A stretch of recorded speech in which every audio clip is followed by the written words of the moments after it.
All right, welcome back to another episode of Mike Reads. We're going to do another book review today, so it's not going to be an actual read tonight.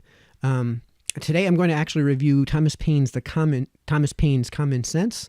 The version I have is basically just the content of his Common Sense and nothing else. The actual title of the essay, and I'm going to call it an essay because it really isn't a book, is Common Sense, addressed to the inhabitants of America on the following interesting subjects. And then it's 4 subjects that he goes into. So the actual title of this book is like 50, 60 words long. So nobody ever refers to it by the full title. Everyone just knows it is Common Sense. I'm going to give a little background about... all right, briefly, let me just say what it is. This is effectively an essay written in 1776... Yeah, 1776. This is basically an essay to our founding fathers who were in Philadelphia deciding whether or not they would actually secede from Great Britain. And, of course, in this case, the secession would be an act of war. It would genuinely be an act of war. And if they were to secede, they would be knowing full well that King George at the time would declare war on the United States. And they would be in the midst of what would effectively be a civil war. So this was an essay that Thomas Paine wrote to convince our founding fathers to declare their independence and to separate and secede from Great Britain. In its time, it was absolutely reviled. It was hailed as one of the greatest works of its time, and I consider it to be one of the greatest works of its time. And some background on this: this is actually the work that finally convinced our founding fathers to actually create and sign the Declaration of Independence.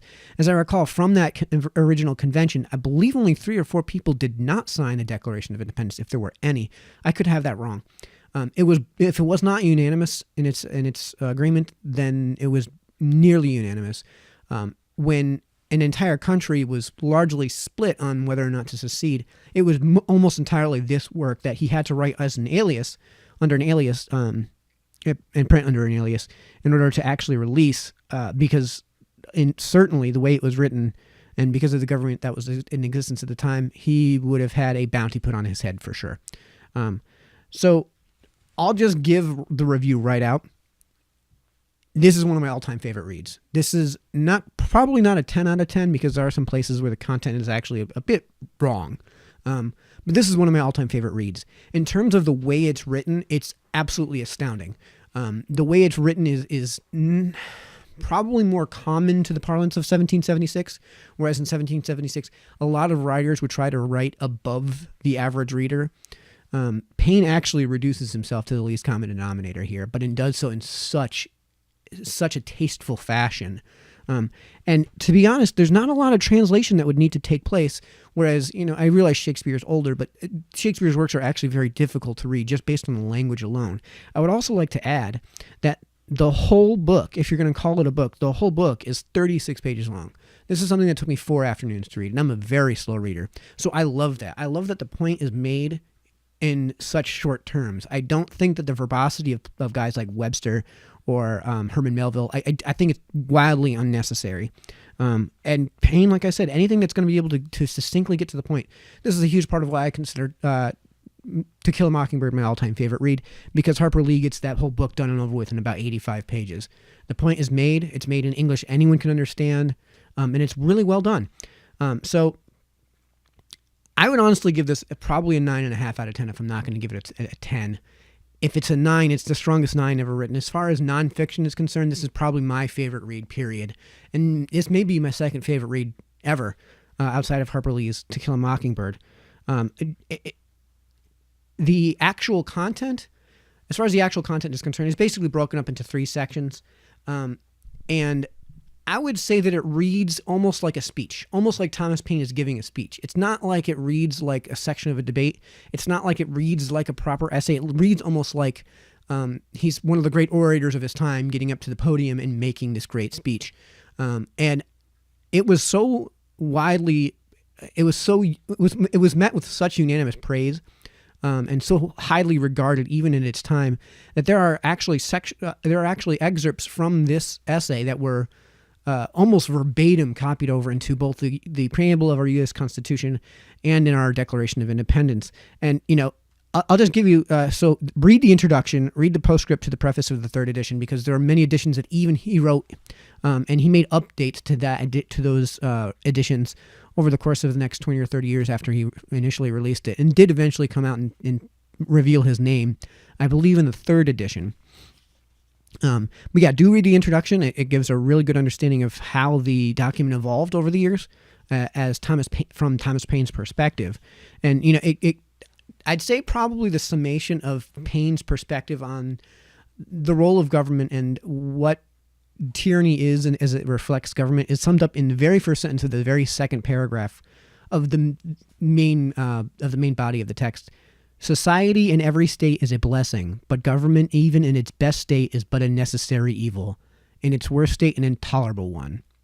And it goes on from there. But I love the way he phrases that, the way he frames it. And that's basically the argument he's going to make. That is forms the framework for the entire rest of the essay. He kind of loses me in the second part of the essay in how he describes how he envisions government ought to be formed. A new government ought to be formed in the United States. And you'll see that there are elements of like the division of power. There are elements and the separations of powers that I don't think honestly came from him, but that in his ideal government actually manifested in our government. But in that second part of this essay, he kind of loses me in how he envisions government to form. It's not like what we have today, and for a number of reasons. He pretty much wanted no government, whereas the libertarian perspective is that there is a role for government. He was not in favor of a standing military of any kind. He was in favor of a lot of social programs that even Jefferson in his time would not have supported. Hamilton in his time would not have supported.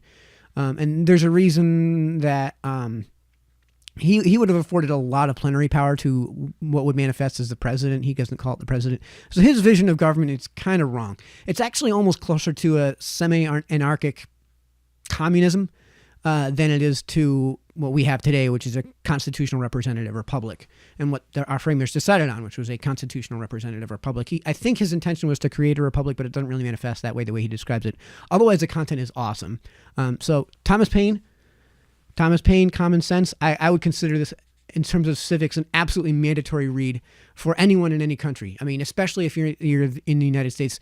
I mean, I was fist pumping triumphantly in the most patriotic of manner when I was actually reading this book, and I couldn't believe I was reacting that way to a book, to something I was reading. But it's just that good. If you haven't read it, if your teachers didn't make you read it in high school or middle school, although it's probably more of a high school read than a middle school read, to be honest, in terms of the language, then you owe it to yourself to read it. Thomas Paine, Common Sense, 9.5 out of 10. It's been Mike Reeds with a review of Thomas Paine's Common Sense. Good night.